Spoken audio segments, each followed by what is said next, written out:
So dear students, good morning to all of you. Today's topic is data types in Java. This is revision. Revision is the preparation of the board examination. Okay, that may be first pre-board or final board, that doesn't matter. But it is one type of the preparation. So this is the chance you are getting for the preparation your chapters once again. Okay, so whatever we have taught, sometimes some of you may be bored also that sir is teaching same thing again. But some will those who are having problem they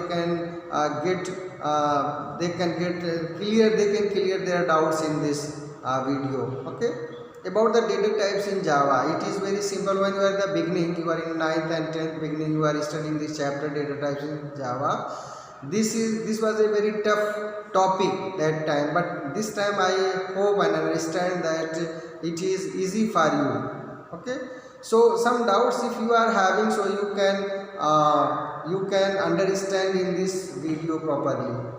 Okay, so data types in Java. So before understanding the data types, you must know data. What is data? Data is the fact. Data is the fact. Data is the reality which we input in the computer or assign in the computer. Data is a fact. What is fact? Suppose your name. Your name is Manoj. Your name is Sairansu. Your name is Anshika. So that is one fact. That is data. Your mark is 50. That 50 is data. Your gender is male. That male is data. So whatever facts we are typing about anything, that is known as the data. So to identify the type of data involved in operation is known as data type. Okay, in Java the data types are divided into, you tell me how many categories the data types in Java are divided into how many categories. In the beginning you will tell so many types, integer type, primitive, floating type, this type, that type, there are different types, but no, the basic data types are two types. The data types in Java are two types. Number one primitive and number two is non-primitive. So you must keep in the mind that whenever the examination, you are reaching in the examination hall and you are getting the question paper, so you must understand what the question paper is given. Whatever you are getting in the question paper, so you give the answer of the same thing. Okay, what are the two types data in the data types in the Java programming? So you will write two things, primitive and non-primitive. These are the two basic data types in the Java. One is known as the primitive data type, in which different types of data are coming like byte, short, int, long, double float, this, that. You are knowing. Non-primitive data types are another type of data types. Okay, so the basic data types are divided into two parts, that is primitive data types and non-primitive data types. So dear students, this is the question. There are how many types of the data available in the Java? So you write primitive type data types and non-primitive types. You don't write there that this type and that type and byte type and short type. When it is asked what are the primitive data types, whenever it is asked what are primitive data types, that type you can write byte, short, int, long, double float, boolean, char. These are the primitive data types. Okay, and what are the non-primitive data types? So what to do? Non-primitive data types are formed with the help of the primitive data types. Okay, also known as the derived data types, also known as the reference data type. So the data which is found with the reference of something is known as the non-primitive data types or reference data types. So in other words, they are grouped of primitive data types. For example, arrays, classes and interface. A non-primitive data type or reference data type is used to store the memory address of an object. Okay, so this is a long story. If you are reaching in the memory address what is and the value address what is. So suppose here I am telling x equal to 100. This is variable and this is constant. Means one is variable and one is the constant and data, and this data type is int. So x is a variable this is the value which is stored in variable x, and this is the type of the variable. So here is one memory address. This x is stored, it is stored somewhere in the computer. So that place where the variable x has been stored, that is having a unique number. That number is known as the memory address. Okay, all of you know the disk is having the capacity to store the variables, the data, etc. we are storing, that is going and storing in the memory of the computer. So that is a place in the memory. A particular or individual place is assigned for this variable x, and that is having a number, for example 1250. So this x memory address is 1050, and this the value, the real value is the 100. Okay, one is the location value and one is the real value. You have studied in the previous chapters that R value and L value.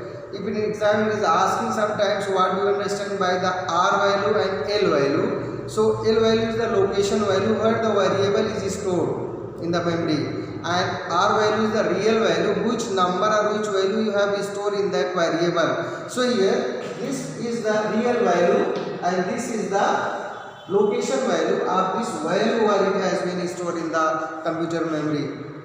Okay, so that is the class, an array and interface. So in non-primitive data types are used to store the memory address of an object. Object, all of you know, everything we are writing in the program, that is object, but here the special objects we are creating with the help of the new operator. For example, if I write here string is equal to new string SXS. So this S is an object here because it is creating and storing a string variable, string value inside of this variable. With the help of the new operator, we are creating the new object of the string type. So this is object. Sometimes you are writing with the help with the name of the class, you are creating the object of the class. Suppose the name of the class is student, so you are writing student obj equal to new students. So that obj is one object and that is the class object. Okay, even constructor object also we are creating, are different of the objects. With the help of the new operator we are creating. Thus array also we are creating with the help of the new operator. That is also one a non-primitive types. For example, if I write here int x array equal to new int 5.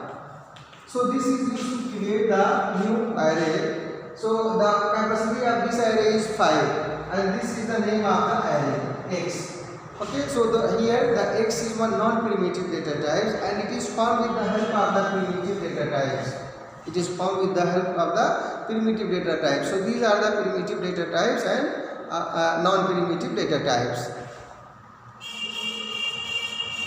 Non-primitive data types, you know, derived or reference data types are class, arrays and interface. And primitive data types, now you are reaching the primitive data types. So this is divided into two categories. One is numeric and another one is non-numeric. Means primitive data types are used to store the data of two types. One is coming in the numeric categories and another one is coming in the non-numeric categories.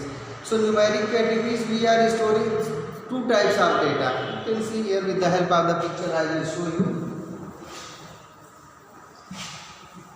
See, this is your primitive data type. Primitive data type. So it is having what type? Numeric, and it is having non-numeric. Okay, two. Now this numeric is divided into two categories. One is coming integer and what is number two? Floating point. Number two is floating point. So primitive data types, first I told what are the types of the data types in Java. So that was primitive and non-primitive. After that, non-primitive is coming in three types like class, arrays and interface, and the primitive data types are coming into two types, that is numeric and non-numeric. So in numeric type also coming two types, that is one is integer data types, the value which is having only the integral part, and this floating value is having both parts, integral as well as the fractional part, means the value which are having decimal values are coming in the floating point values, and the integer which is having only the integral part. Okay, now the primitives used for these are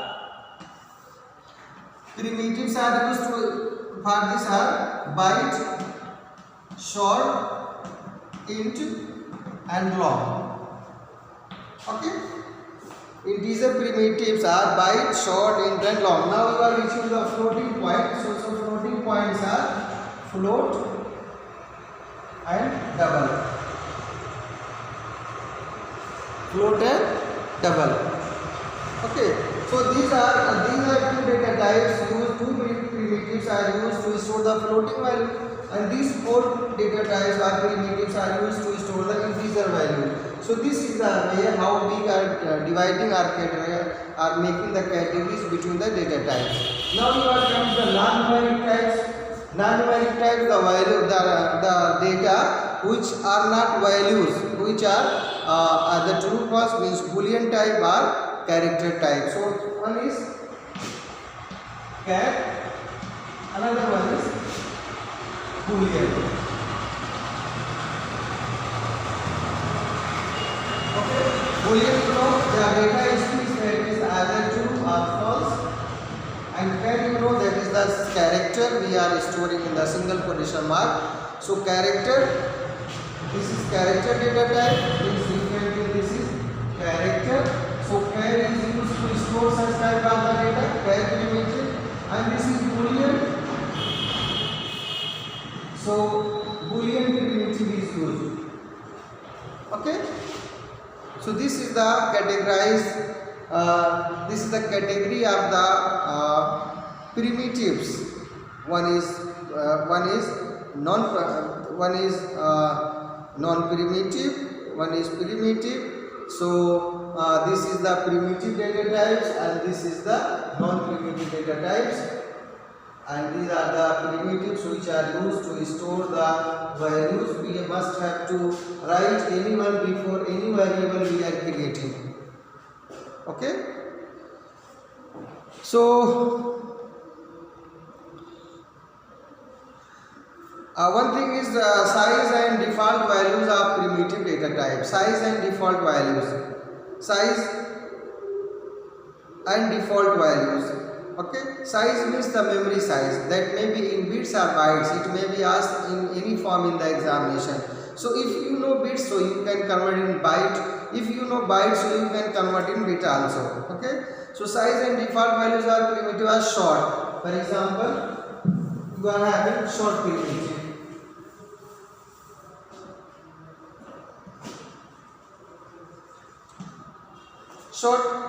Now short size is 2 bytes.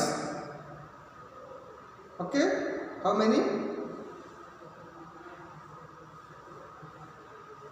Short 2 bytes. Okay, int 4 bytes.